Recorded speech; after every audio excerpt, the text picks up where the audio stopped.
যে আমার মেয়ে ঘুমাচ্ছে তো ঘুমাচ্ছে, ঘুম থেকে ওঠার নাম নাই। বাবা, বাবা, এই যে কণা মনে হয় আসলো, চলে গেল, উঠো। আর কত ঘুমাবা? এই যে নীনুর আসবে কালকে, কালকে আব্বা আম্মা আসবে।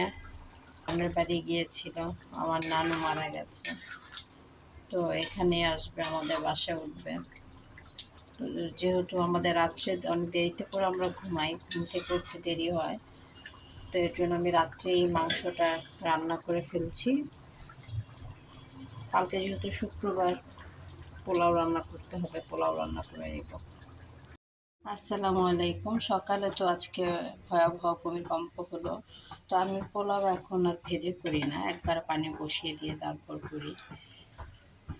তো এতে মোটামুটি পোলাও আলহামদুলিল্লাহ ঝরঝরিয়ে হয়। যেদিকে পোলাও হচ্ছে, প্রশ্ন থাকতে পারে রান্না করার সময় আমার গুঁড়া কি করি। এই যে আমার গুঁড়া, এই যে এটার উপর বসে আছে বেবি,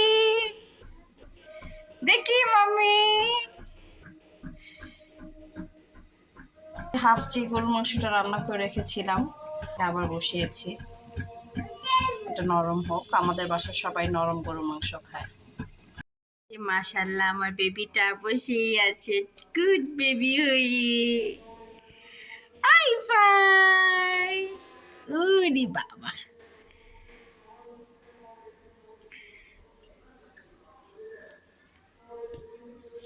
আল্লাহ, এমন করি না, যদি পড়ে যাও মাম্মি কান্না করবো না?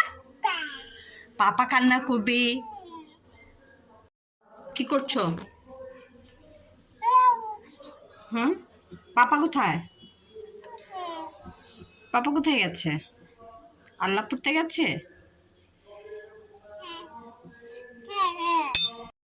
এই যে পোলাও রান্না শেষ, উপর দিয়ে একটু ঘি দিয়ে দিলাম।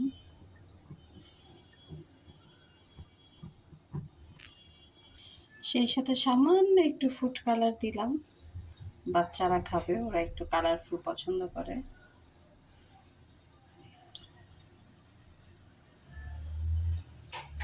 চুলাটা বন্ধ করে দিলাম।